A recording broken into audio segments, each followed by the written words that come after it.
Hello guys, नमस्ते, प्रणाम। आप सबका हमारे गिरजा सिंगर यूट्यूब चैनल पर स्वागत है। आप सबके सामने एक बेटी विवाह गीत लेकर आई हूँ। आप सबको कैसा लगेगा कमेंट बॉक्स में ज़रूर बताइएगा। अपना ढेर सारा प्यार दुलार आशीर्वाद दीजिएगा। हमारे चैनल को ज़्यादा से ज़्यादा सपोर्ट करिएगा। कमने नगरिया से आवे बरातिया हो, कमने नगर भइल सोर जी के करे दुआरे साखी उतर दूल्हा हे रामा के करे मारहुआ भया जोर जी। अवध नगरिया से आवे बरातिया हो, जनक नगर भइल सोर जी। राजा जनक द्वारे श्री रामचंद्र मड़वा में भइल जोर जी के करे दुआरे बाजे बरहो बजानावा हो, के करे दुआरे सहनाई जी, के करे दुआरे आवे हथिया से घोड़ावा हो, के नर लाया गुआई जी।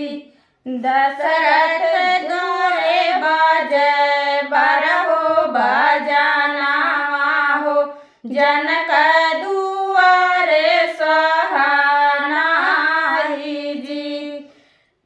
जनक दुआरे आवे हथिया से घोड़ावा हो, सरवाजे करे अगुआई जी, के करे सोहेला साखी जोड़ा से जामा हो, के करे सोहेला सिंगार जी, के करे माथे सोहे चंदन तिला किया हो, के कर चुनरी चटकार जी।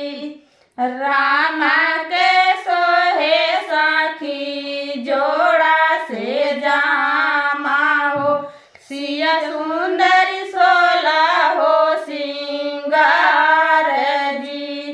राम जी के माथवा से चंदन तिला किया हो, सीता जी के चुनरी चटकार जी, के करे हो सखिया जय होला पर छावन, के लिख होला कन्यादान जी, के होई है आज सखी सबसे पराई हो, के ना बियाही ले जाई जी।